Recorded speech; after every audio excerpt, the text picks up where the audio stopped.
So I don't know where my camera went. It's somewhere in the house, but the house has been a disaster.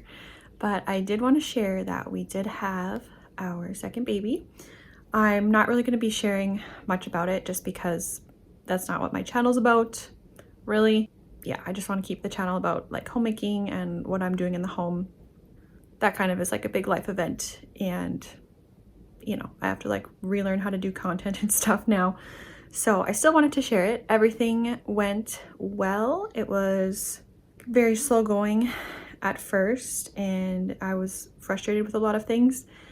And then the end of it was just very redemptive, and it was really good. So we are settling in as a family of 4 now, and it's been good. The house is a disaster, but slowly we are getting to things. I'm thankful to have my husband here with me for over a month, and we have lots of family here.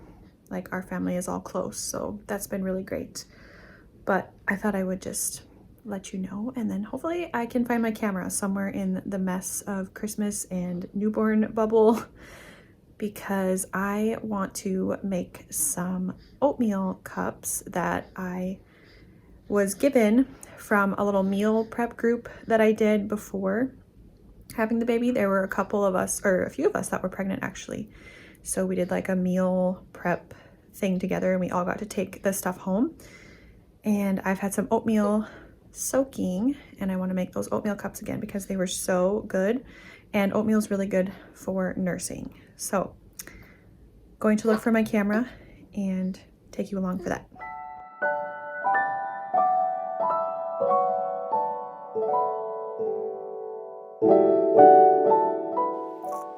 I will find the recipe for this from the actual website and link it down below.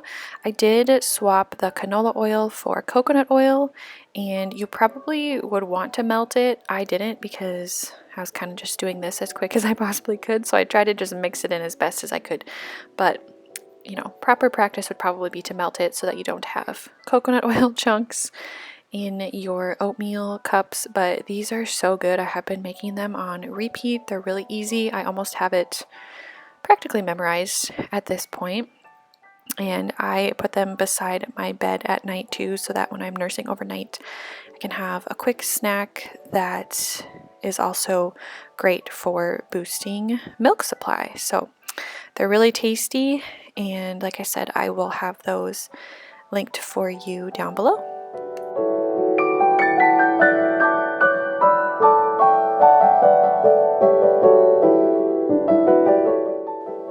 So I thought I'd kind of talk about what I've been doing differently this time around. This is my second baby, so second postpartum.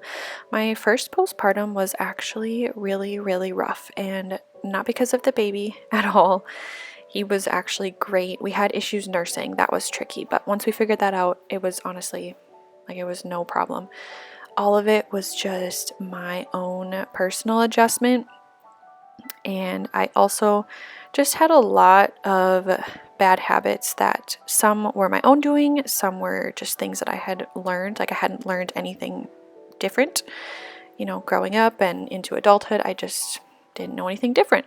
So I basically was just like in fight or flight all the time, felt really stressed about everything, didn't know how to rest, which when that happens, then it starts to affect you physically too.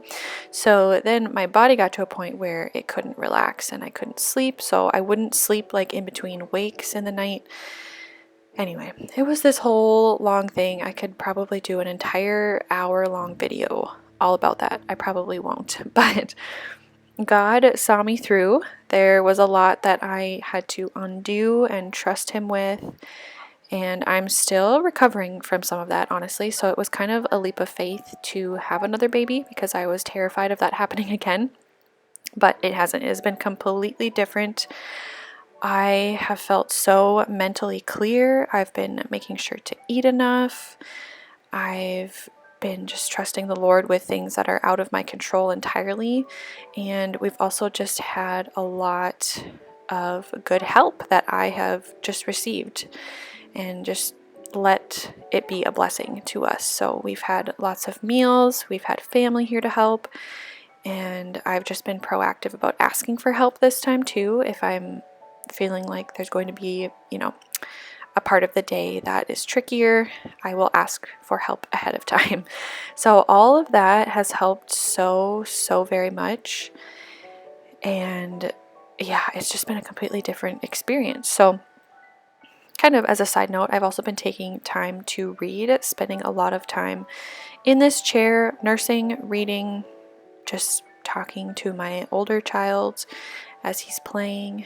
And this book was one that I had on my Christmas list, and I got it from my mother-in-law. I've really been enjoying it. I will link it for you down below if you want to check it out.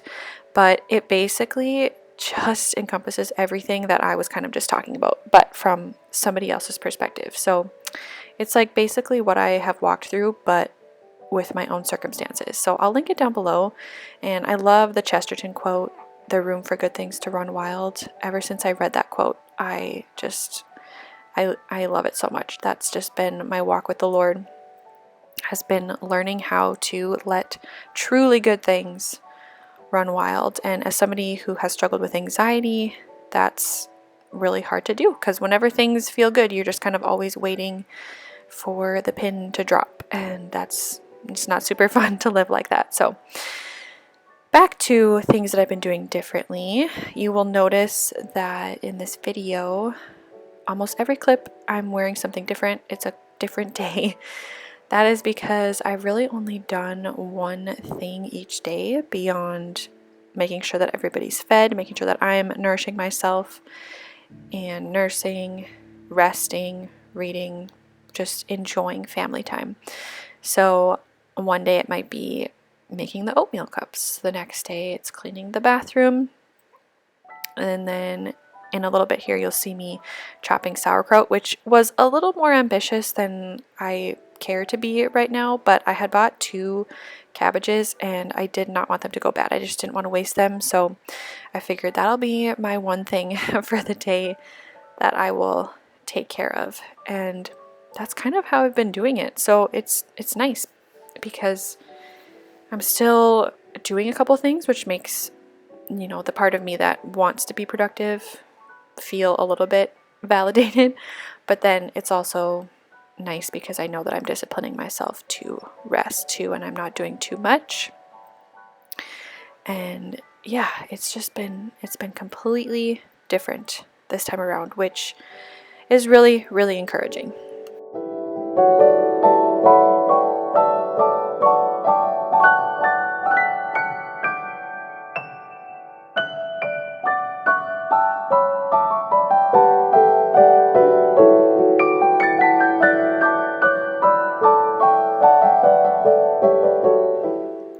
I think the biggest mindset shift that I have to still remind myself of pretty frequently and just keep in the forefront of my mind is that my goals have had to shift. So my goals for each day really are that everyone is loved, that our home feels peaceful, and that mom is nourished.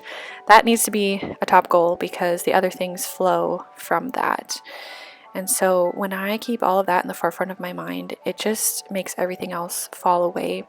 It doesn't remove the fact that there is a practical mess, that needs to be tended to. Toddlers make messes, cooking makes messes. Even if you're just reheating food that has been given to you, there's still a mess to clean up.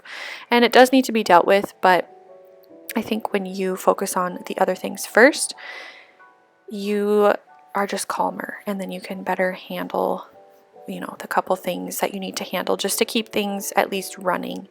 It doesn't need to be perfect, but just so that there's food to eat, there's dishes to use, and people are loved and cared for and fed. And that's really what matters the most.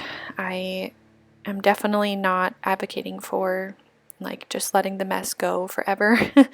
I think, there's a good ideal to be pursued in having a tidy environment, but yeah, there's also a lot of grace there too. And you have to know your own limits, you have to know your energy levels, you have to know your season, which is hard. It takes a lot of self-awareness, but It's always better when you keep the important goals and the priorities at the forefront.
If Daddy could find one that would be good for you.